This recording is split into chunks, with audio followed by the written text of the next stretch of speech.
Anda kembali menyimak Fokus Pagi bersama saya, Pratiwi Kusuma. Pemirsa, 2 dari 3 tersangka komplotan pencuri tanaman hias di Bau-Bau, Sulawesi Tenggara yang terekam kamera pengawas CCTV korban akhirnya diringkus polisi.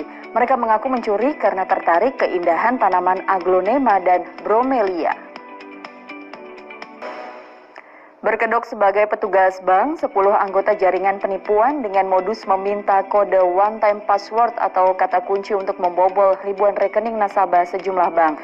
Selama 3 tahun beraksi, para tersangka menggasak sedikitnya 21 miliar rupiah dari 3.000 rekening.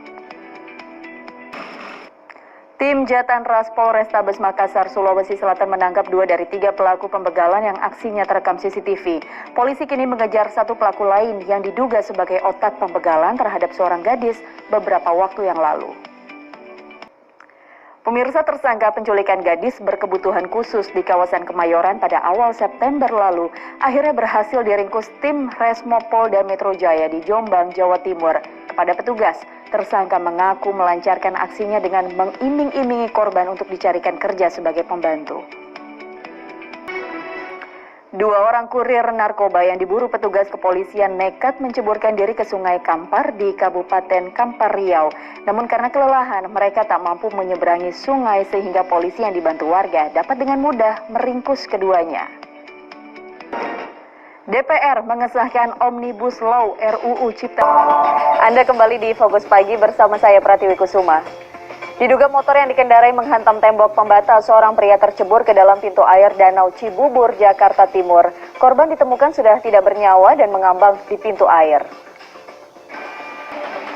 Polisi masih menggelar penyelidikan menyusul adanya penculikan bocah di bawah umur di Makassar, Sulawesi Selatan. Aksi penculikan terekam kamera pengintai atau CCTV. Akibat mencuri telepon seluler di salah satu toko, seorang pemuda di Probolinggo, Jawa Timur ditangkap warga dan dihakimi.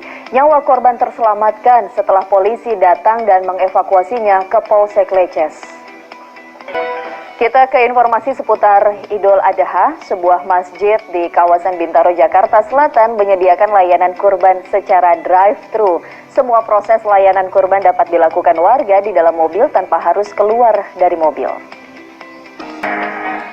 Arab Saudi terus melakukan berbagai persiapan untuk menyambut kedatangan para jemaah haji. Jika biasanya jemaah haji mencapai jutaan orang, karena pandemi tahun ini hanya 1.000 orang saja yang bisa menunaikan ibadah mulia tersebut. Kita beralih ke informasi lain, seorang guru honorer di Sidoarjo, Jawa Timur mengajar anak didiknya belajar secara luring atau belajar di luar jaringan di sebuah komplek pemakaman. Meski belajar di area makam, namun para murid mengaku senang karena bisa kembali belajar bersama teman-teman dan langsung bertemu dengan sang guru. Ular sanca sepanjang 5 meter yang bersembunyi di bekas tangki septic